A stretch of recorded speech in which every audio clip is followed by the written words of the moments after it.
प्रयाग के सुशिक्षित समाज में पंडित देवरत्न शर्मा वास्तव में एक रत्न थे। शिक्षा भी उन्होंने उच्च श्रेणी की पाई थी और कुल के भी उच्च थे। न्यायशिला गवर्नमेंट ने उन्हें एक उच्च पद पर नियुक्त करना चाहा, पर उन्होंने अपनी स्वतंत्रता का घात करना उचित न समझा। उनके कई शुभचिंतक मित्रों ने बहुत समझाया कि इस सुअवसर को हाथ से मत जाने दो। सरकारी नौकरी बड़े भाग्य से मिलती है, बड़े बड़े लोग इसके लिए तरसते हैं और कामना लिए ही संसार से प्रस्थान कर जाते हैं। अपने कुल की कीर्ति उज्ज्वल करने का इससे सुगम और मार्ग नहीं है। इसे कल्प वृक्ष समझो। विभव, संपत्ति, सम्मान और ख्याति, यह सब इसके दास हैं। रह गई देश सेवा, सो तुम ही देश के लिए क्यों प्राण देते हो।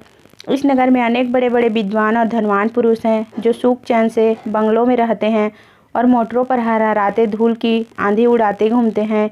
क्या वे लोग देश सेवक नहीं हैं? जब आवश्यकता होती है या कोई अवसर आता है तो देश सेवा के में निमग्न हो जाते हैं। अभी जब म्यूनिसिपल चुनाव का झगड़ा छिड़ा तो मेयो हाल के हाथे में मोटरों का तांता लगा हुआ था। भवन के भीतर राष्ट्रीय गीतों और व्याख्यानों की भरमार थी, पर इनमें से कौन ऐसा है जिसने स्वार्थ को तिलांजलि दे रखी हो। संसार का नियम ही है, पहले घर में दिया जलाकर तब मस्जिद में जलाया जाता है। सच्ची बात तो यह है कि जातीयता की चर्चा कुछ कॉलेज के विद्यार्थियों को ही शोभा देती है। जब संसार में प्रवेश हुआ तो कहाँ की जाति और कहाँ की जातीय चर्चा।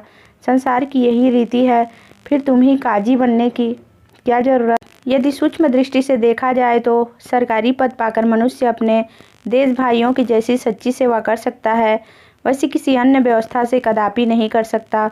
एक दयालु दरोगा सैकड़ों जातीय सेवकों से अच्छा है। एक न्यायशील धर्मपरायण मजिस्ट्रेट सैकड़ों जातीय दानवीरों से अधिक सेवा कर सकता है। इसके लिए केवल हृदय में लगन चाहिए। मनुष्य चाहे जिस अवस्था में हो, देश का हित साधन कर सकता है। इसलिए अब अधिक आगा पीछा न करो, चटपट पद को स्वीकार कर लो।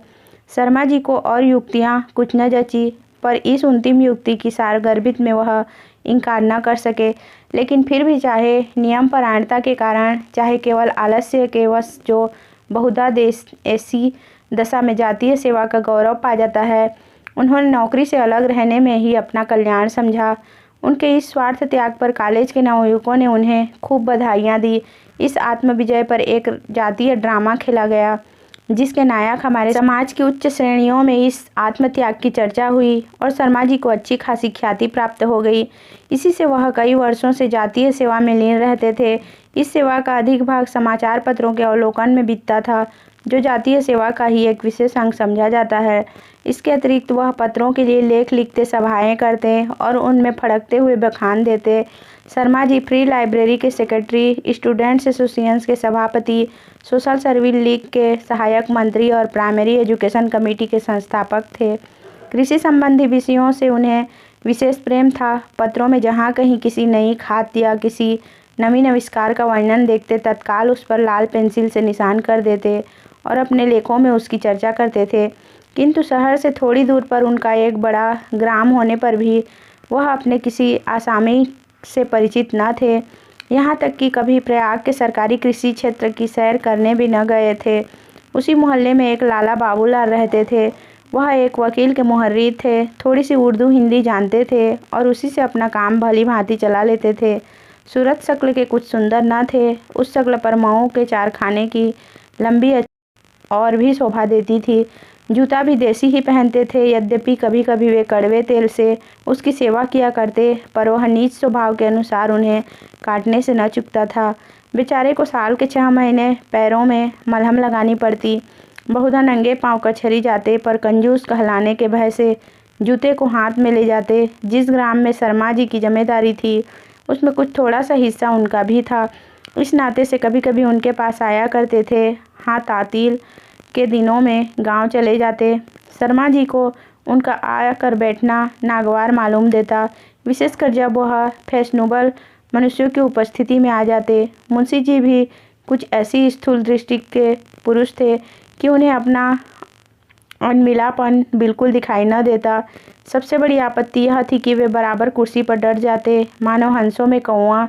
उस समय मित्रगण अंग्रेजी में बातें करने लगते और बाबूलाल को क्षुद्र बुद्धि छक्की बॉडम, बुद्धू आदि उपाधियों का पात्र बनाते, कभी कभी उनकी हंसी उड़ाते थे। शर्मा जी में इतनी सज्जनता अवश्य थी कि वे अपने विचारहीन मित्र को यथाशक्ति निरादर से बचाते थे। यथार्थ में बाबूलाल की शर्मा जी पर सच्ची भक्ति थी।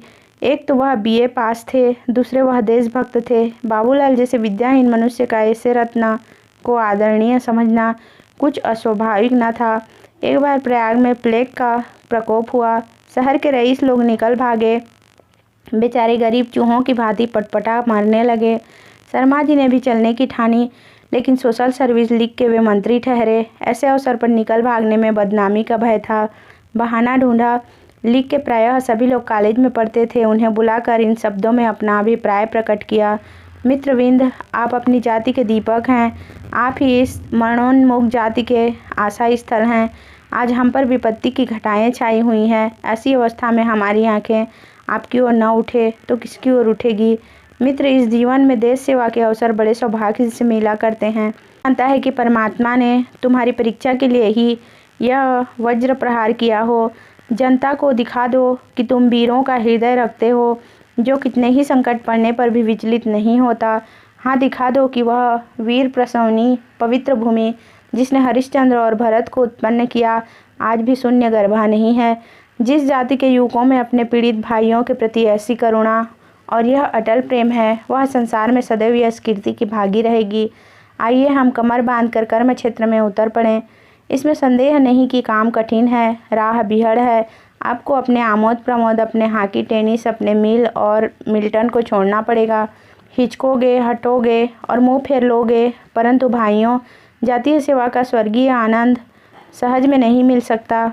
हमारा पुरुषत्व, हमारा मनोबल, हमारा शरीर यदि जाति के काम न आवे तो यह व्यर्थ है। मेरी प्रबल आकांक्षा थी कि इस शुभ कार्य में मैं तुम्हारा हाथ बटा सकता, पर आज ही देहातों में भी बीमारी फैलने का समाचार मिला है। अतएव मैं यहाँ का काम आपके सुयोग्य सुदृढ़ हाथों में सौंपकर देहात में जाता हूँ कि यथासाध्य देहाती भाइयों की सेवा करूँ। मुझे विश्वास है कि आप सहर्ष मातृभूमि के प्रति अपना कर्तव्य पालन करेंगे। इस तरह गला छुड़ाकर शर्मा जी संध्या समय स्टेशन पहुँचे, पर मन कुछ मलिन था। वे अपनी इस कायरता और निर्बलता पर मन ही मन लज्जित थे। संयोगवश स्टेशन पर उन्हें एक वकील मित्र मिल गए। यह वही वकील थे जिनके आश्रय में बाबूलाल का निर्वाह होता था। यह भी भागे जा रहे थे। बोले, कहिए शर्मा जी, किधर चले? क्या भाग खड़े हुए? शर्मा जी पर घड़ों पानी पड़ गया, पर संभल कर बोले, भागूं क्यों? वकील, सारा शहर क्यों भागा जा रहा है? शर्मा जी, मैं ऐसा कायर नहीं हूँ। वकील, यार क्यों बात बनाते हो? अच्छा बताओ, कहाँ जाते हो? शर्मा जी, देहातों में बीमारी फैल रही है, वहाँ कुछ रिलीफ का काम करूँगा। वकील, यह बिल्कुल झूठ है। अभी मैं डिस्ट्रिक्ट गजट देख के चला आता हूँ। शहर के बाहर कहीं बीमारी का नाम नहीं है। शर्मा जी निरुत्तर होकर भी विवाद कर सकते थे। बोले, गजट को आप देववाणी समझते होंगे, मैं नहीं समझता। वकील, आपके कान तो आकाश के दूत कह गए होंगे। साफ साफ क्यों नहीं कहते कि जान के डर से भाग जा रहा हूँ? शर्मा जी, अच्छा मान लीजिए यही सही, तो क्या पाप कर रहा हूँ? सबको अपनी जान प्यारी होती है। वकील, हाँ, अब आए राह पर। यह मर्दों की सी बात है। अपने जीवन की रक्षा करना शास्त्र का पहला नियम है, लेकिन अब भूल कर भी देशभक्ति की डींग न मारिएगा। इस काम के लिए बड़ी दृढ़ता और आत्मिक बल की आवश्यकता है। स्वार्थ और देशभक्ति में विरोधात्मक अंतर है। देश पर मिट जाने वाले को देश सेवक का सर्वोच्च पद प्राप्त होता है। वाचालता और कोरी कलम घिसने से देश सेवा नहीं होती।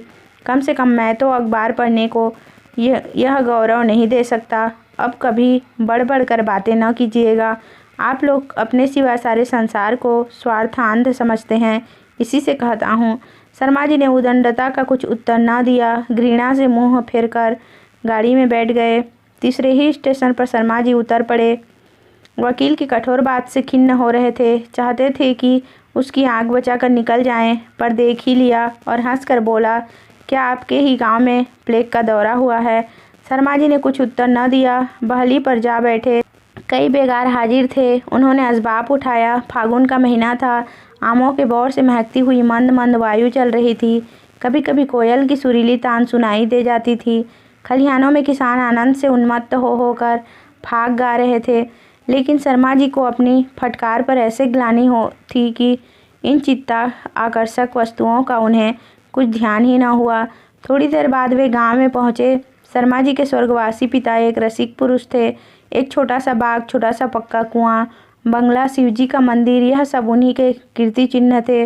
वह गर्मी के दिनों में यहीं रहा करते थे, पर शर्मा जी के यहाँ आने का पहला ही अवसर था। बेगारियों ने चारों तरफ सफाई कर रखी थी। शर्मा जी बहली से उतरकर सीधे बंगले में चले गए। सैकड़ों आसामी दर्शन करने आए थे, पर वह उनसे कुछ न बोले। घड़ी रात जाते जाते शर्मा जी के नौकर टमटम लिए आ पहुंचा। कहार, साइस और रसोइया महाराज तीनों ने आसामियों को इस दृष्टि से देखा मानो वह उनके नौकर हैं। साइस ने एक मोटे ताजे किसान से कहा, घोड़े को खोल दो। किसान बेचारा डरता डरता घोड़े के निकट गया। घोड़े ने अनजान आदमी को देखते ही तेवर बदलकर कनौतियाँ खड़ी की। किसान डर कर लौट आया। तब साइस ने उसे धकेल कर कहा, बस नीरे बछिया के ताऊ ही हो, हल जोतने से क्या अक्ल भी चली जाती है। यह लो घोड़ा टहलाओ, मुँह क्या बनाते हो, कोई सिंह है कि खा जाएगा। किसान ने भय से कांपते हुए रास पकड़ी। उसका घबराया हुआ मुख देखकर हंसी आती थी। पग पग पर घोड़े को चौकन्नी दृष्टि से देखता मानो वह कोई पुलिस का सिपाही है। रसोई बनाने वाले महाराज एक चारपाई पर लेटे हुए थे। कड़क कर बोले, अरे नौआ कहाँ है, चल पानी वानी ला, हाथ पैर धो दे। कहार ने कहा, अरे किसी के पास जरा सुरती चुना हो तो देना, बहुत देर से तम्बाकू नहीं खाई। मुख्तार कारिंदा साहब ने इन मेहमानों की दावत का प्रबंध किया। साइस और कहार के लिए पूरियां बनने लगी। महाराज को सामान दिया गया। मुख्तार साहब इशारे पर दौड़ते थे और दीन किसानों का तो पूछना ही क्या, वे तो बिना दामों के गुलाम थे। सच्चे स्वतंत्र लोग इस समय सेवकों के सेवक बने हुए थे। कई दिन बीत गए। शर्मा जी अपने बंगले में बैठे पत्र और पुस्तकें पढ़ा करते। इनके कथनानुसार राजाओं और महात्माओं के सत्संग का सुख लूटते थे। हालैंड के कृषि विधान, अमेरिकी शिल्प वाणिज्य और जर्मनी की शिक्षा प्रणाली आदि गूढ़ विषयों पर विचार किया करते थे। गांव में ऐसा कौन था जिसके साथ बैठते। किसानों से बातचीत करने को उनका जी चाहता, पर न जाने क्यों वे उजड़ू अक्कड़ लोग उनसे दूर रहते। शर्मा जी का मस्तिष्क कृषि संबंधी ज्ञान का भंडार था। हालैंड और डेनमार्क की वैज्ञानिक खेती, उसकी उपज का परिमाण और वहाँ के कोऑपरेटिव बैंक आदि गहन विषय उनकी जिह्वा पर थे। पर इन गंवारों को क्या खबर, यह सब उन्हें झुक कर पालागन अवश्य करते और कतरा कर निकल जाते, जैसे कोई मरकहे बैल से बचे।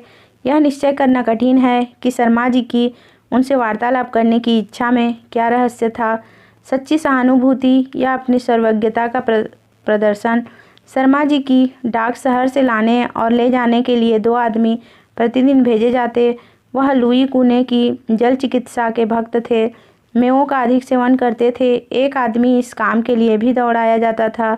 शर्मा जी ने अपने मुख्तार से सख्त ताकीद कर दी थी कि किसी से मुफ्त काम न लिया जाए। तथापि शर्मा जी को यह देखकर आश्चर्य होता था कि कोई इन कामों के लिए प्रसन्नता से नहीं जाता। प्रतिदिन बारी बारी से आदमी भेजे जाते थे। वह इसे भी बेगार समझते थे। मुख्तार साहब को प्रायः कठोरता से काम लेना पड़ता था। शर्मा जी किसानों की इस शिथिलता को मुटर मर्दी के सिवा और क्या समझते। कभी कभी वह स्वयं क्रोध से भरे हुए अपने शांति कुटीर से निकल आते और अपनी तीव्र वाक शक्ति का चमत्कार दिखाने लगते थे। शर्मा जी के घोड़े के लिए घास चारे का प्रबंध भी कुछ कम कष्टदायक न था। रोज संध्या समय डांट डपट और रोने चिल्लाने की आवाज़ उन्हें सुनाई देती थी। एक कोलाहल समझ जाता था, पर वह इस संबंध में अपने मन को इस प्रकार समझा लेते थे कि घोड़ा भूखों नहीं मर सकता, घास का दाम दे दिया जाता है। यदि इस पर भी यह हाय हाय होती है तो हुआ करे। यह कभी नहीं सूझी कि जरा चमारों से पूछ लें कि घास का दाम मिलता है या नहीं। यह सब व्यवहार देख देख कर उन्हें अनुभव होता जाता था कि देहाती बड़े मुटमरद बदमाश हैं। इनके विषय में मुख्तार साहब जो कुछ कहते हैं वह यथार्थ है। पत्रों और व्याख्यानों में उनकी अवस्था पर व्यर्थ गुल गप्पाड़ा मचाया जाता था। यह लोग इसी बर्ताव के योग्य हैं जो इनकी दीनता और दरिद्रता का राग अलापते हैं। वह सच्ची अवस्था से परिचित नहीं है। एक दिन शर्मा जी महात्माओं की संगति से उकता कर शहर को निकले। घूमते फिरते खलिहानों की तरफ निकल गए। वहाँ आम के वृक्ष के नीचे किसानों की गाढ़ी कमाई के सुनहरे ढेर लगे हुए थे। चारों ओर भूसे की आंधी सी उड़ रही थी। बैल अनाज का एक गाल खा लेते थे। यह सब उन्हीं की कमाई है। उनके मुंह में आज चाबी देना बड़ी कृतज्ञता है। गांव के बढ़ई, चमार, धोबी और कुम्हार अपना वार्षिक कर उगाहने के लिए जमा थे। एक और नट ढोल बजा बजा कर अपने करतब दिखा रहा था। कवीश्वर महाराज की अतुल काव्य शक्ति आज उमंग पर थी। शर्मा जी इस दृश्य से बहुत प्रसन्न हुए, परंतु इस उल्लास में उन्हें अपने कई सिपाही दिखाई दिए जो लठ लिए अनाज के ढेरों के पास जमा थे। पुष्प वाटिका में ठूठ जैसा भद्दा दिखाई देता है अथवा ललित संगीत में जैसे कोई बेसुरी तान कानों को अप्रिय लगती है, उसी तरह शर्मा जी की सहृदयतापूर्ण दृष्टि में ये मंडराते हुए सिपाही दिखाई दिए। उन्होंने निकट जाकर एक सिपाही को बुलाया। उन्हें देखते ही सबके सब पगड़ियाँ संभालते दौड़े। शर्मा जी ने पूछा, तुम लोग यहाँ इस तरह क्यों बैठे हो? एक सिपाही ने उत्तर दिया, सरकार, हम लोग आसामियों के सिर पर सवार न रहे तो एक कौड़ी वसूल न हो। अनाज घर में जाने की देर है, फिर वह सीधे बात भी न करेंगे। बड़े सर्कस लोग हैं। हम लोग रात की रात बैठे रहते हैं। इतने पर भी जहाँ आग झपकी ढेर गायब हुआ। शर्मा जी ने पूछा, तुम लोग यहाँ कब तक रहोगे? एक सिपाही ने उत्तर दिया, हुजूर, बनियों को बुलाकर अपने सामने अनाज तौलते हैं। जो कुछ मिलता है उसमें से लगान काटकर बाकी आसामी को देते हैं। शर्मा जी सोचने लगे, जब यह हाल है तो इन किसानों की अवस्था क्यों न खराब हो। यह बेचारे अपने धन के मालिक नहीं हैं। उसे अपने पास रख कर अच्छे अवसर पर नहीं बेच सकते। इस कष्ट का निवारण कैसे किया जाए? यदि मैं इस समय इनके साथ रियायत कर दूं तो लगान कैसे वसूल होगा? इस विषय पर विचार करते हुए वहां से चल दिए। सिपाहियों ने साथ चलना चाहा पर उन्होंने मना कर दिया। भीड़ भाड़ से उन्हें उलझन होती थी। अकेले ही गांव में घूमने लगे। छोटा सा गांव था पर सफाई का कहीं नाम न था। चारों ओर से दुर्गंध उठ रही थी। किसी के दरवाजे पर गोबर सड़ रहा था तो कहीं कीचड़ और कूड़े का ढेर वायु को विषैली बना रहा था। घरों के पास ही घूर पर खाद के लिए गोबर फेंका हुआ था, जिससे गांव में गंदगी फैलने के साथ साथ खाद का सारा अंश धूप और हवा के साथ गायब हो जाता था। गांव के मकान तथा रास्ते बेसिले, बेढंगे तथा टूटे फूटे थे। मोरियों से गंदे पानी के निकास का कोई प्रबंध न होने की वजह से दुर्गंध से दम घुटता था। शर्मा जी ने नाक पर रुमाल लगा ली। सांस रोककर तेजी से चलने लगे। बहुत जी घबराया तो दौड़े और हाँफते हुए एक सघन नीम के वृक्ष की छाया में आकर खड़े हो गए। अभी अच्छी तरह सांस भी न लेने पाए थे कि बाबूलाल ने आकर पालागन किया और पूछा, क्या कोई सांड था? शर्मा जी सांस खींचकर बोले, सांड से अधिक भयंकर विषैली हवा थी। ओ, यह लोग ऐसी गंदगी में रहते हैं। बाबूलाल, रहते क्या हैं? किसी तरह जीवन के दिन पूरे करते हैं। शर्मा जी, पर यह स्थान तो साफ है। बाबूलाल, जी हाँ, इस तरफ गांव के किनारे तक साफ जगह मिलेगी। शर्मा जी, तो उधर इतना मैला क्यों है? बाबूलाल, गुस्ताखी माफ हो तो कहूँ। शर्मा जी हंसकर बोले, प्राणदान मांगा होता। सच बताओ, क्या बात है? एक तरफ ऐसी स्वच्छता और दूसरी तरफ वह गंदगी। बाबूलाल, यह मेरा हिस्सा है और वह आपका हिस्सा है। मैं अपने हिस्से की देखरेख स्वयं करता हूँ, पर आपका हिस्सा नौकरों की कृपा के अधीन है। शर्मा जी, अच्छा, यह बात है। आखिर आप क्या करते हैं? बाबूलाल, और कुछ नहीं, केवल ताकीद करता रहता हूँ। जहाँ अधिक मैलापन देखता हूँ स्वयं साफ करता हूँ। मैंने सफाई का एक इनाम नियत कर दिया है, जो प्रति मास सबसे साफ घर के मालिक को मिलता है। शर्मा जी के लिए एक कुर्सी रख दी गई। वे उस पर बैठ गए और बोले, क्या आप आज ही आए हैं? बाबूलाल, जी हाँ, कल तातील है। आप जानते ही हैं कि तातील के दिन मैं भी यहीं रहता हूँ। शर्मा जी, शहर का क्या रंग ढंग है? बाबूलाल, वही हाल, बल्कि और भी खराब। सोशल सर्विस लीग वाले भी गायब हो गए। गरीबों के घरों में मुर्दे पड़े हुए हैं। बाजार बंद हो गए। खाने को अनाज नहीं मिलता है। शर्मा जी, भला बताओ तो, ऐसी आग से मैं वहाँ कैसा रहता? बस लोगों ने मेरी ही जान सस्ती समझ रखी है। जिस दिन मैं यहाँ आ रहा था आपके वकील साहब मिल गए, बेतरह गरम हो पड़े, मुझे देशभक्ति के उपदेश देने लगे। जिन्हें कभी भूलकर भी देश का ध्यान नहीं आता, वे भी मुझे उपदेश देना अपना कर्तव्य समझते हैं। कुछ ही देशभक्ति का दावा है, जिस देखो वही तो देश सेवक बना फिरता है। जो लोग 100 रुपये अपने भोग विलास में फूकते हैं, उनकी गणना भी जाति सेवकों में है। मैं तो फिर भी कुछ न कुछ करता हूँ। मैं भी मनुष्य हूँ, कोई देवता नहीं। धन की अभिलाषा अवश्य है।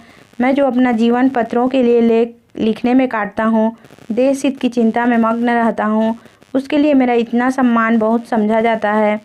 जब किसी सेठ जी या किसी वकील साहब के दरे दौलत पर हाजिर हो जाऊं, तो वह कृपा करके मेरा कुशल समाचार पूछ लें।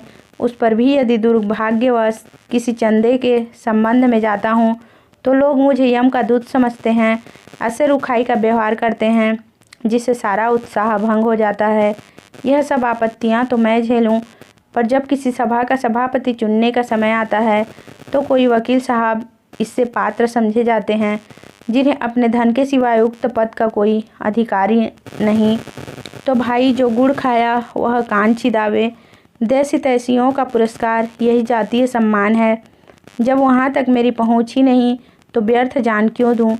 यदि यह 8 वर्ष मैंने लक्ष्मी की आराधना में व्यतीत किए होते, तो अब तक मेरी गिनती बड़े आदमियों में होती। अभी मैंने कितने परिश्रम से देहाती बैंकों पर लेख लिखा, महीनों उसकी तैयारी में लगे, सैकड़ों पत्र पत्रिकाओं के पन्ने उलटने पड़े, पर किसी ने उसको पढ़ने का कष्ट भी न उठाया। यदि इतना परिश्रम किसी और काम में किया होता, तो कम से कम स्वार्थ तो सिद्ध होता। मुझे ज्ञात हो गया कि इन बातों को कोई नहीं पूछता। सम्मान और कीर्ति यह सब धन के नौकर हैं। बाबूलाल, आपका कहना यथार्थ ही है, पर आप जैसे महानुभाव इन बातों को मन में लावेंगे तो यह काम कौन करेगा। शर्मा जी वही करेंगे जो ऑनरेबल बने फिरते हैं, या जो नगर के पिता कहलाते हैं। मैं तो अब देशाटन करूँगा, संसार की हवा खाऊँगा। बाबूलाल समझ गए कि यह महाशय इस समय आपे में नहीं है। विषय बदलकर पूछा, यह तो बताइए, आपने देहात को कैसे पसंद किया। आप तो पहले ही पहल यहाँ आए हैं। शर्मा जी, बस यही कि बैठे बैठे जी घबराता है। हाँ, कुछ नए अनुभव अवश्य प्राप्त हुए हैं, कुछ भ्रम दूर हो गए। पहले समझता था कि किसान बड़े दीन दुखी होते हैं, अब मालूम हुआ कि यह मूठ मर्द अनुदार और दुष्ट हैं। सीधे बात न सुनेंगे, पर कड़ाई से जो काम चाहे करा लो। बस नीरे पशु हैं, और तो और लगान के लिए भी उनके सिर पर सवार रहने की ज़रूरत है। टल जाओ तो कौड़ी वसूल न हो। नालिश कीजिए, बेदखली जारी कीजिए, कुर्की कराइए, यह सब आपत्तियां सहेंगे, पर समय पर रुपया देना नहीं जानते। यह सब मेरे लिए नई बातें हैं। मुझे अब तक इनसे जो सहानुभूति थी, वह अब नहीं है। पत्रों में उनकी हीनावस्था के जो मरसिए गाए जाते हैं, वह सर्वथा कल्पित हैं। क्यों, आपका क्या विचार है। बाबूलाल ने सोचकर जवाब दिया, मुझे तो अब तक कोई शिकायत नहीं हुई।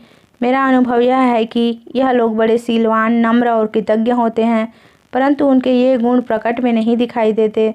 उनमें मिलिए और उन्हें मिलाइए, तब उनके जौहर खुलते हैं। उन पर विश्वास कीजिएगा, तब वह आप पर विश्वास करेंगे। आप कहेंगे इस विषय में अग्रसर होना उनका काम है, और आपका यह कहना उचित भी है, लेकिन शताब्दियों से वह इतने पीछे गए हैं, इतनी ठोकरें खाई गए हैं कि उनके स्वाधीन गुणों का लोप सा हो गया है। जमींदार को वह एक कौवा समझते हैं, जिनका काम उन्हें निगल जाना है। वह उनका मुकाबिल नहीं कर सकते, इसलिए छल और कपट से काम लेते हैं, जो निर्धनों का एकमात्र आधार है। पर आप एक बार उनके विश्वास पात्र बन जाइए, फिर आप कभी उनकी शिकायत न करेंगे। बाबूलाल यह बातें कर ही रहे थे कि कई चमारों ने घास के बड़े बड़े गट्ठे लाकर डाल दिए और चुपचाप चले गए। शर्मा जी को आश्चर्य हुआ, इसी घास के लिए इनके बंगले पर हाय हाय होती है, और यहाँ किसी को खबर भी नहीं हुई। बोले, आखिर अपना विश्वास जमाने का कोई उपाय भी है। बाबूलाल ने उत्तर दिया, आप स्वयं बुद्धिमान हैं, आपके सामने मेरा मुंह खोलना धृष्टता है। मैं इसका एक ही उपाय जानता हूँ, उन्हें किसी कष्ट में देखकर उनकी मदद कीजिए। मैंने उन्हीं के लिए वैदक सीखा, और एक छोटा मोटा औषधालय अपने पास रखता हूँ। रुपया मांगते हैं तो रुपया, अनाज मांगते हैं तो अनाज। जो अनाज देता हूँ पर सूद नहीं लेता, इससे मुझे ग्लानि नहीं होती। दूसरे रूप में सूद अधिक मिल जाता है। गांव में 2 अंधी स्त्रियां और 2 अनाथ लड़कियां हैं। उनके निर्वाह का प्रबंध कर दिया है। होता सब उन्हीं की कमाई से है, पर नेक नामी मेरी होती है। इतने में कई आसामी आए और बोले, भैया पोत ले लो। शर्मा जी इसी लगान के लिए मेरे चपरासी खलिहान में चारपाई डालकर सोते हैं और किसानों को अनाज के ढेर के पास फटकने नहीं देते। और वही लगान यहाँ इस तरह आप चला आता है। बोले, यह सब तो तभी हो सकता है जब जमींदार आप गांव में रहें। बाबूलाल ने उत्तर दिया, जी हाँ, और क्यों। जमींदार के गांव न रहने से इन किसानों को बड़ी हानि होती है। कारिंदा और नौकरों से यह आशा करनी भूल है कि वह इनके साथ अच्छा बर्ताव करेंगे, क्योंकि उनको तो अपना उल्लू सीधा करने से काम रहता है। जो किसान उनकी मुट्ठी गर्म करते हैं उन्हें मालिक के सामने सीधा, और जो कुछ नहीं देते उन्हें बदमाश और सर्कस बतलाते हैं। किसानों को बात बात के लिए चूसते हैं। किसान छान छवाना चाहे तो उन्हें दे, दरवाजे पर एक खूंटा तक गाड़ना चाहे तो उन्हें पूजे। एक छप्पर उठाने के लिए 10 रुपये जमींदार को नजराना दे तो 2 रुपये मुंशी जी को जरूरी ही देने होंगे। कारिंदे को घी दूध मुफ्त खिलावे, कहीं कहीं तो गेहूं चावल तक मुफ्त हजम कर जाते हैं। जमींदार तो किसानों को चूसते ही हैं, कारिंदे भी कम नहीं चूसते। जमींदार 3 पाव के भाव में रुपये का सेर भर घी ले लें तो मुंशी जी को अपने घर अपने साले बहनोइयों के लिए 18 छटांग चाहिए ही। तनिक तनिक सी बात के लिए डांड और जुर्माना देते देते किसानों के नाक में दम हो जाता है। आप जानते हैं, इसी से और कहीं की 30 रुपये की नौकरी छोड़कर भी जमींदारों की कारिंदागिरी लोग 8 रुपये 10 रुपये में स्वीकार कर लेते हैं, क्योंकि 8 रुपये 10 रुपये का कारिंदा साल में 800 रुपया 1000 ऊपर से कमाता है। खेत तो यह है कि जमींदार लोगों में शिक्षा की उन्नति के साथ साथ शहर में रहने की प्रथा दिनों दिन बढ़ती जा रही है। मालूम नहीं आगे चलकर इन बेचारों की क्या गति होगी। शर्मा जी को बाबूलाल की बातें विचारपूर्ण मालूम हुई, पर वह सुशिक्षित मनुष्य थे। किसी बात को चाहे वह कितनी ही यथार्थ क्यों न हो, बिना तर्क के ग्रहण नहीं कर सकते थे। बाबूलाल को वह सामान्य बुद्धि का आदमी समझते आए थे। इस भाव में एकाएक परिवर्तन हो जाना असंभव था। इतना ही नहीं, इन बातों का उल्टा प्रभाव यह हुआ कि वह बाबूलाल से चिढ़ गए।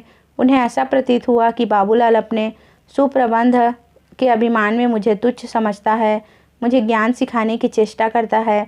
जो सदैव दूसरों को सद्ज्ञान सिखाना और सम्मान दिखाने का प्रयत्न करता हो, वह बाबूलाल जैसे आदमी के सामने कैसे सिर झुकाता। अतएव जब यहाँ से चले तो शर्मा जी को तर्क शक्ति बाबूलाल की बातों की आलोचना कर रही थी। मैं गांव में क्यों कर रहूं? क्या जीवन की सारी अभिलाषाओं पर पानी फेर दूं? गंवारों के साथ बैठे बैठे गप्पे लड़ाया करूं? घड़ी आध घड़ी मनोरंजन के लिए उनसे बातचीत करना संभव है, पर यह मेरे लिए असह्य है कि वह 8 पहर मेरे सिर पर सवार रहें। मुझे तो उन्माद हो जाए, माना कि उनकी रक्षा करना मेरा कर्तव्य है, पर यह कदापि नहीं हो सकता कि उनके लिए मैं अपना जीवन नष्ट कर दूं। बाबूलाल बन जाने की क्षमता मुझ में नहीं है कि जिससे बेचारे इस गांव की सीमा के बाहर नहीं जा सकते। मुझे संसार में बहुत काम करना है, बहुत नाम करना है। ग्राम में जीवन मेरे लिए प्रतिकूल ही नहीं बल्कि प्राणघातक भी है। यही सोचते हुए वह बंगले पर पहुँचे तो क्या देखते हैं कि कई कांस्टेबल कमरे के बरामदे में लेटे हुए हैं। मुख्तार साहब शर्मा जी को देखते ही आगे बढ़कर बोले, हुजूर, बड़े दरोगा जी छोटे दरोगा जी के साथ आए हैं। मैंने उनके लिए पलंग कमरे में ही बिछवा दिया है। ये लोग इधर आ जाते हैं तो ठहरा करते हैं। देहात में इनके योग्य स्थान और कहाँ है? अब मैं इनसे कैसे कहता कि कमरा खाली नहीं है? हुजूर का पलंग ऊपर बिछा दिया है। शर्मा जी अपने अन्य देश हित चिंतक भाइयों की भांति पुलिस के घोर विरोधी थे। पुलिस वालों के अत्याचारों के कारण उन्हें बड़ी घृणा की दृष्टि से देखते थे। उनका सिद्धांत था कि यदि पुलिस का आदमी प्यास से भी मर जाए तो उसे पानी न देना चाहिए। अपने कारिंदे से यह समाचार सुनते ही उनके शरीर में आग सी लग गई। कारिंदे की ओर लाल आंखों से देखा और लपक कर कमरे की ओर चले कि बेईमानों का बोरिया बनना उठा कर फेंक दूं। वाह, मेरा घर न हुआ कोई होटल हुआ। आकर डट गए। तेवर बदले हुए बरामदे में जा पहुँचे कि इतने में छोटे दरोगा बाबू कोकिला सिंह ने कमरे से निकलकर पालांगन किया और हाथ बढ़ाकर बोले, अच्छी साइज से चला था कि आपके दर्शन हो गए। आप मुझे भूल तो न गए होंगे। यह महाशय 2 साल पहले सोशल सर्विस लीग के उत्साही सदस्य थे। इंटरमीडिएट फेल हो जाने के बाद पुलिस में दाखिल हो गए थे। शर्मा जी ने उन्हें देखते ही पहचान लिया। क्रोध शांत हो गया। मुस्कुराने की चेष्टा करके बोले, भूलना बड़े आदमियों का काम है। मैंने तो आपको दूर से ही पहचान लिया था। कहिए, इसी थाने में हैं क्या? कोकिला सिंह बोले, जी हाँ, आजकल यहीं हूँ। आइए आपको दरोगा जी से इंट्रोड्यूस करा दूँ। भीतर आराम कुर्सी पर लेटे दरोगा जुल्फ़िकार अली खां हुक्का पी रहे थे। बड़े डील डौल के मनुष्य थे। चेहरे से रौब टपकता था। शर्मा जी को देखते ही उठकर हाथ मिलाया और बोले, जनाब से नियाज हासिल करने का शौक़ मुद्दत से था। आज खुश नसीब मौका भी मिल गया। इस मुदाखिलत बेजा को मुआफ़ फरमाइएगा। शर्मा जी को आज मालूम हुआ कि पुलिस वालों को अशिष्ट कहना अन्याय है। हाथ मिलाकर बोले, यह आप क्या फरमाते हैं? यह आपका घर है, पर इसके साथ ही पुलिस पर आक्षेप करने का ऐसा अच्छा अवसर हाथ से नहीं जाने देना चाहते थे। कोकिला सिंह से बोले, आपने तो पिछले साल कॉलेज छोड़ा है, लेकिन आपने नौकरी भी की तो पुलिस की। बड़े दरोगा जी यह ललकार सुनकर संभल बैठे और बोले, क्यों जनाब, क्या पुलिस ही सारे मोहकमों से गया गुजरा है? ऐसा कौन सा सेगा है जहाँ रिश्वत का बाजार गर्म नहीं? अगर आप ऐसे एक भी सेगा का नाम बता दीजिए तो मैं ताउम्र आपकी गुलामी करूं। मुलाजमत करके रिश्वत लेना मुहाल है। तामिल के सेगे को बैलोस कहा जाता है, मगर मुझको इसका खूब तजुर्बा हो चुका है। अब मैं किसी रास्तबाजी के दावे को तस्लीम नहीं कर सकता और दूसरी निस्बत तो मैं नहीं कह सकता, मगर पुलिस में जो रिश्वत नहीं लेता उसे मैं अहमक समझता हूँ। मैंने 2-1 दयानतदार सब इंस्पेक्टर देखे हैं, पर उन्हें हमेशा तबाह देखा। कभी मातुई, कभी मुअत्तल, कभी बर्खास्त। चौकीदार और कांस्टेबल बेचारे थोड़ी औकात के आदमी हैं। इनका गुजारा क्यों कर हो, वही हमारे हाथ पाँव हैं। उन्हीं पर हमारी नेक नामी का दारमदार है। जब वह खुद भूखे मरेंगे तब हमारी मदद करेंगे। जो लोग हाथ बढ़ाकर लेते हैं, खुद खाते हैं, दूसरे को खिलाते हैं, अफसरों को खुश रखते हैं, उनका शुमार कारगुजार नेक नाम आदमियों में होता है। मैंने तो यहीं अपना वसूल बना रखा है और खुदा का शुक्र है कि अफसर और मातहत सभी खुश हैं। शर्मा जी ने कहा, इसी वजह से तो मैंने ठाकुर साहब से कहा था कि आप क्यों इस सेगे में आए। जुल्फ़िकार अली खां गरम होकर बोले, आए तो मुहकमे पर कोई एहसान नहीं किया। किसी दूसरे सेगे में होते तो अभी तक ठोकरे खाते होते, नहीं तो घोड़े पर सवार नौसा बने घूमते हैं। मैं तो बात सच्ची कहता हूँ, चाहे किसी को अच्छी लगे या बुरी। इनसे पूछिए, हराम की कमाई अकेले आज तक किसी को हजम हुई है? यह नए लोग जो आते हैं, उनकी यह आदत होती है कि जो कुछ मिले अकेले ही हजम कर लें। चुपके चुपके लेते हैं और थाने के अहलकार मुँह ताकते रह जाते हैं। दुनिया की निगाह में ईमानदार बनना चाहते हैं, पर खुदा से नहीं डरते। अबे जब हम खुदा ही से नहीं डरते तो आदमियों का क्या खौफ? ईमानदार बनना हो तो दिल से बनो। सच्चाई का स्वांग क्यों भरते हो? यह हजरत छोटी छोटी रकमों पर गिरते हैं। मारे गरूर के किसी आदमी से राय तो लेते नहीं। जहाँ आसानी से 100 रुपये मिल सकते हैं, वहाँ 5 रुपये में बुलबुल हो जाते हैं। कहीं दूध वाले के दाम मार लिए, कहीं हजाम के पैसे दबा लिए, कहीं बनिए से निरख के लिए झगड़ बैठे। यह अफसरी नहीं, लुच्चापन है, गुनाह बेलज्जत, फ़ायदा तो कुछ नहीं, बदनामी मुफ्त। मैं बड़े बड़े शिकारों पर निगाह रखता हूँ। यह पिद्दी और बटेर मातहतों के लिए छोड़ देता हूँ। हलफ से कहता हूँ, गरज बुरी सह है। रिश्वत देने वालों से ज़्यादा अहमक अंधे आदमी दुनिया में न होंगे। ऐसे कितने ही उल्लू आते हैं जो महज यह चाहते हैं कि मैं उसके किसी पट्टीदार या दुश्मन को 2-4 खोरी खटी सुना दूँ। कई ऐसे बेईमान जमींदार आते हैं जो यह चाहते हैं कि वह आसामियों पर जुल्म करते रहे और पुलिस दखल न दे। इतने ही के लिए वह सैकड़ों रुपए मेरी नज़र करते हैं और खुशामद घालू में। ऐसे अक्ल के दुश्मन पर रहम करना हिमाकत है। जिले में मेरे इस इलाके को सोने की खान कहते हैं। इस पर सबके दांत रहते हैं। रोज़ एक न एक शिकार मिलता रहता है। जमींदार निरे जाहिल लंट जरा जरा सी बात पर फौजदारियाँ कर बैठते हैं। मैं तो खुदा से दुआ करता रहता हूँ कि यह हमेशा इसी जहालत के गड्ढे में पड़े रहें। सुनता हूँ कोई साहब आम तालीम का सवाल पेश कर रहे हैं। उस भले मानुस को न जाने क्या धुन है। शुक्र है कि हमारी अली फहम सरकार ने नामंजूर कर दिया। बस इस सारे इलाके में एक यही आपका पट्टीदार अलबत्ता समझदार आदमी है।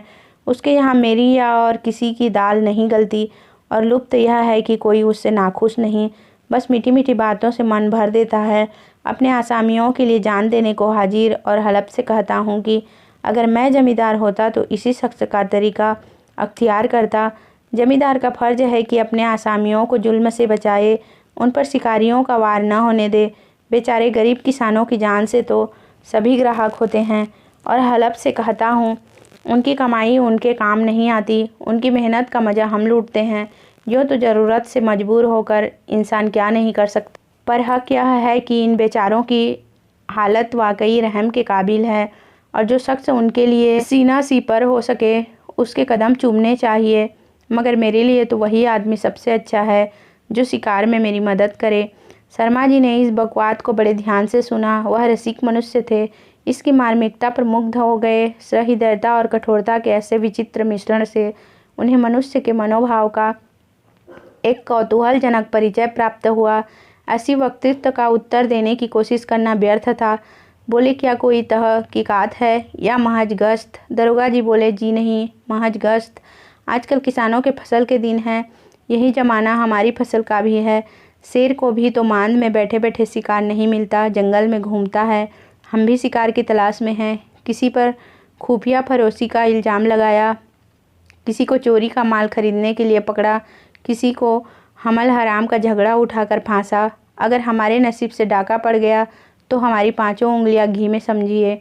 डाकू तो नोच खसोट कर भागते हैं, असली डाका हमारा पड़ता है। आसपास के गांव में झाड़े ही फेर देते हैं। खुदा से सबो रोज़ दुआ किया करते हैं कि परवरदिगार कहीं से रिजक भोज झूठे सच्चे डाके की खबर आवे। अगर देखा कि तकदीर पर साकिर रहने के से काम नहीं चलता तो तदवीर से काम लेते हैं। ज़रा से इशारे की ज़रूरत है, डाका पड़ते क्या देर लगती है। आप मेरी साफ गोई पर हैरान होते होंगे। अगर मैं अपने सारे हथकंडे बयान करूं तो आप यकीन न करेंगे, और लुप्त यह है कि मेरा शुमार जिले निहायत होशियार, कारगुजार, दयानतदार सब इंस्पेक्टरों में है। फर्जी डाके डलवाता हूँ, फर्जी मुलजिम पकड़ता हूँ, मगर सजाएं असली दिलवाता हूँ। शहादतें ऐसी करता हूँ कि कैसे ही बैरिस्टर का चचा क्यों न हो, उन्हें गिरफ्तार नहीं कर सकता। इतने में शहर से शर्मा जी की डाक आ गई। वे उठ खड़े हुए और बोले, दरोगा जी, आपकी बातें बड़ी मज़ेदार होती है। अब इजाज़त दीजिए, डाक आ गई है, ज़रा उसे देखना है। चांदनी रात थी। शर्मा जी खुली छत पर लेटे हुए एक समाचार पत्र पढ़ने में मग्न थे। अकस्मात कुछ शोरगुल सुनकर नीचे की तरफ झांका तो क्या देखते हैं कि गांव के चारों तरफ से कांस्टेबल के साथ किसान चले आ रहे हैं। बहुत से आदमी खलिहान की तरफ से बड़बड़ाते आते थे। बीच बीच में सिपाहियों की डांट फटकार की आवाज़ें भी कान में आती थी। यह सब आदमी बंगले के सामने सहन में बैठते जाते थे। कहीं कहीं स्त्रियों का आर्तनाद भी सुनाई देता था। शर्मा जी हैरान थे कि मामला क्या है। इतने में दरोगा जी की भयंकर गरज सुनाई पड़ी। हम एक न मानेंगे, सब लोगों को थाने ले चलना होगा। फिर सन्नाटा हो गया। मालूम होता था कि आदमियों में कानाफूसी हो रही है। बीच बीच में मुख्तार साहब और सिपाहियों के हृदय विदारक शब्द आकाश में गूंज उठते। फिर ऐसा जान पड़ा कि किसी पर मार पड़ रही है। शर्मा जी से अब न रहा गया। वह सीढ़ियों के द्वार पर आए। कमरे में झाँक कर देखा, मेज पर रुपये गिने जा रहे थे। दरोगा जी ने फरमाया, इतना बड़े गांव में सिर्फ यही? मुख्तार साहब ने उत्तर दिया, अभी घबराइए नहीं, अब की मुर्खियों की खबर ली जाए, रुपयों का ढेर लग जाता है। यह कहकर मुख्तार ने कई किसानों को पुकारा, पर कोई न बोला। तब दरोगा जी का गगनभेदी नाद सुनाई दिया, यह लोग सीधे न मानेंगे। मुखियों को पकड़ लो, हथकड़ियाँ भर दो, एक एक को दामुल भिजवाऊंगा। यह नादिर शाही हुक्म पाते ही कांस्टेबलों का दल उन आदमियों पर टूट पड़ा। ढोल सी पीटने लगी। क्रंदन ध्वनि से आकाश गूंज उठा।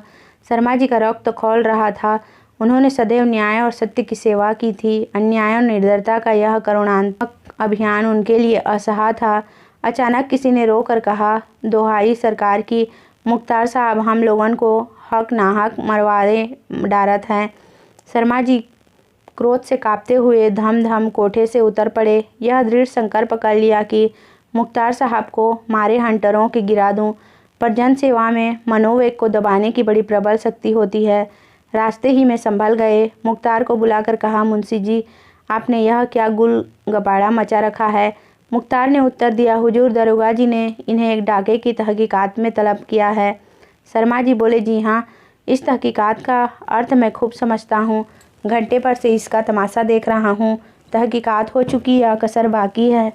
मुख्तार ने कहा, हुजूर दरोगा जी जाने मुझे क्या मतलब। दरोगा जी बड़े चतुर पुरुष थे। मुख्तार साहब की बातों से उन्होंने समझा था कि शर्मा जी का स्वभाव भी अन्य जमींदारों के सदृश है, इसलिए वे खटके थे। पर इस समय उन्हें अपनी भूल ज्ञात हुई। शर्मा जी के तेवर देखे नेत्रों से क्रोध अग्नि की ज्वाला निकल रही थी। शर्मा जी की शक्ति शालीनता से भली भांति परिचित थे। समीप आकर बोले, आपके इस मुख्तार ने मुझे बड़ा धोखा दिया, वरना मैं हलफ से कहता हूँ कि यहाँ यह आग न लगती। आप मेरे मित्र बाबू कोकिला सिंह के मित्र हैं और इस नाते से मैं आपको अपना मुरब्बी समझता हूँ। बदमाश ने मुझे बड़ा चकमा दिया। मैं भी ऐसा अहमक था कि इसके चक्कर में आ गया। मैं बहुत नादिम हूँ कि हिमाकत के बाइस जनाब को इतनी तकलीफ़ हुई। मैं आपसे माफ़ी का सायल हूँ। मेरी एक दोस्ताना इल्तमास यह है कि जितनी जल्दी मुमकिन हो इस शख्स को बरतरफ कर दीजिए। यह आपकी रियासत को तबाह किए डालता है। अब मुझे भी इजाज़त हो कि अपने मनहूस कदम यहाँ से ले जाऊँ। मैं हलफ से कहता हूँ कि मुझे आपको मुँह दिखाते शर्म आती है। यहाँ तो यह घटना हो रही थी, उधर बाबूलाल अपने चौपाल में बैठे हुए इसके संबंध में अपने कई आसामियों से बातचीत कर रहे थे। शिवदीन ने कहा, भैया आप जाके दरोगा जी को काहे नहीं समझावत हो।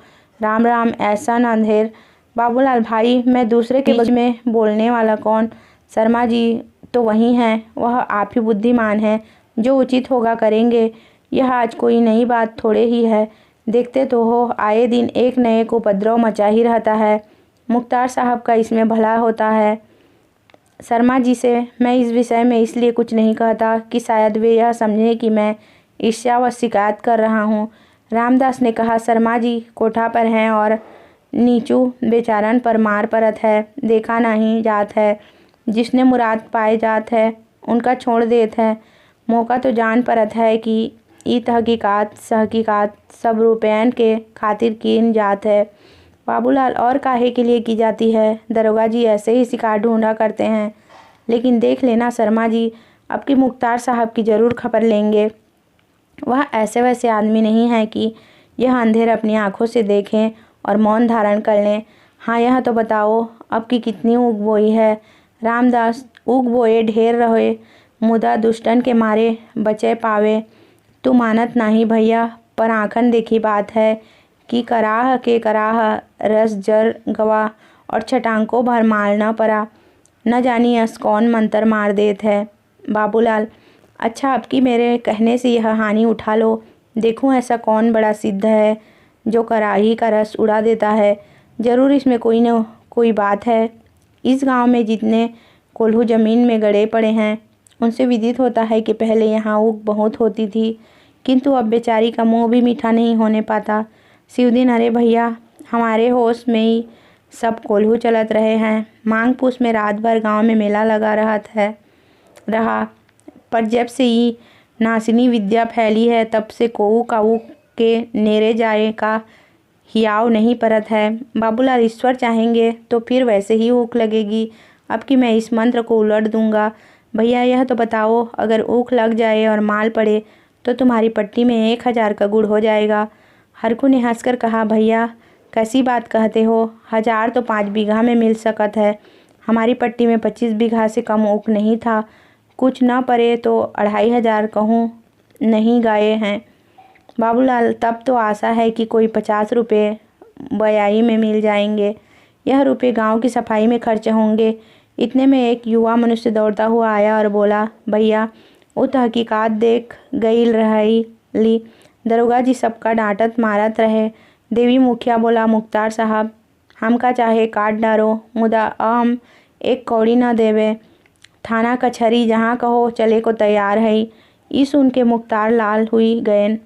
4 सिपाहीन के कहन कि यही का पकड़ी के खूब मारो। तब देवी चिल्लाए चिल्लाए रोवे लागन। इतने में शर्मा जी कोठी पर से खटखट उतरने और मुख्तार का लगे डांटे। मुख्तार ढांढे झूर होए गयन। दरोगा जी ने धीरे से घोड़ा मंगवाए के भागेन। मनई शर्मा जी का असीसत चला जात है। बाबूलाल, यह तो मैं पहले ही कहता था कि शर्मा जी से यह अन्याय न देखा जाएगा। इतने में दूर से एक लालटेन का प्रकाश दिखाई दिया। एक आदमी के साथ शर्मा जी आते हुए दिखाई दिए। बाबूलाल ने आसामियों को वहाँ से हटा दिया, कुर्सी रखवा दी और बढ़कर बोले, आपने इस समय क्यों कष्ट किया, मुझको बुला लिया होता। शर्मा जी ने नम्रता से उत्तर दिया, आपको किस मुँह से बुलाता। मेरे सारे आदमी वहाँ पीटे जा रहे थे, उनका गला दबाया जा रहा था और आप पास न फटके। मुझे आपसे मदद की आशा थी। आज हमारे मुख्तार में गांव में लूट मचा दी थी। मुख्तार की और क्या कहूँ, बेचारा थोड़े औकात का आदमी है। खेत तो यह है कि आपके दरोगा जी भी उनके सहायक थे। कुशल यह थी कि मैं वहाँ मौजूद था। बाबूलाल, बहुत लज्जित हूँ इस अवसर पर आपकी कुछ सेवा न कर सका, पर बात यह है कि मेरे वहाँ जाने से मुख्तार साहब और दरोगा दोनों ही अप्रसन्न होते। मुख्तार मुझसे कई बार कह चुके हैं कि आप मेरे बीच में न बोला कीजिए। मैं आपसे कभी गांव की दशा इस भय से न कहता था कि शायद आप समझें कि मैं ईर्ष्या के कारण ऐसा कहता हूँ। यहाँ यह कोई नई बात नहीं है। आए दिन ऐसी ही घटनाएं होती रहती है और कुछ इसी गांव में नहीं, जिस गांव को देखिए यही दशा है। इन सब आपत्तियों का एकमात्र कारण यह है कि देहातों में कर्मपरायण विद्वान और नीतिज्ञ मनुष्यों का अभाव है। शहर के सुशिक्षित जमींदार, जिनसे उपकार की बहुत कुछ आशा की जाती है, सारा काम कारिंदों पर छोड़ देते हैं। रहे देहात के जमींदार सो निरक्षर भट्टाचार्य हैं। अगर कुछ थोड़े बहुत पढ़े भी हैं तो अच्छी संगति न मिलने के कारण उनमें बुद्धि का विकास नहीं है। कानून के थोड़े से दफ़े सुना लिए हैं, बस उठी की रट लगाया करते हैं। मैं आपसे सत्य कहता हूँ, मुझे जरा भी खबर होती तो मैं आपको सचेत कर दिया होता। शर्मा जी, खैर यह बला तो टली, पर मैं देखता हूँ कि इस ढंग से काम न चलेगा। अपने आसामियों का आज इस विपत्ति में देखकर मुझे बड़ा दुख हुआ। मेरा मन बार बार मुझको इन सारी दुर्घटनाओं का उत्तरदाता ठहराता है। जिनकी कमाई खाता हूँ, जिनकी बदौलत टमटम पर सवार होकर रईस बना घूमता हूँ, उनके कुछ स्वत्व भी तो मुझ पर हैं। मुझे अब अपनी स्वार्थ अंधता स्पष्ट दिख पड़ती है। मैं आप अपनी ही दृष्टि में गिर गया हूँ। मैं सारी जाति के उद्धार का बीड़ा उठाए हुए हूँ। सारे भारतवर्ष के लिए प्राण देता फिरता हूँ, पर अपने घर की खबर ही नहीं। जिनकी रोटियाँ खाता हूँ उनकी तरफ से इस तरह उदासीन हूँ। अब इस दुरवस्था को समूल नष्ट करना चाहता हूँ। इस काम में मुझे आपकी सहायता और सहानुभूति की ज़रूरत है। मुझे अपना शिष्य बनाइए। मैं याचक भाव से आपके पास आया हूँ। इस भार को संभालने की शक्ति मुझ में नहीं। मेरी शिक्षा ने मुझे किताबों का कीड़ा बनाकर छोड़ दिया है और मन के मोदक खाना सिखाया। मैं मनुष्य नहीं किंतु नियमों का पोथा हूँ। आप मुझे मनुष्य बनाइए। मैं अब यहीं रहूँगा, पर आपको भी यहीं रहना पड़ेगा। आपकी जो हानि होगी उसका भार मुझ पर है। मुझे सार्थक जीवन का पाठ पढ़ाइए। आपसे अच्छा गुरु मुझे न मिलेगा। संभव है कि आपका अनुगामी बनकर मैं अपना कर्तव्य पालन करने योग्य हो जाऊं।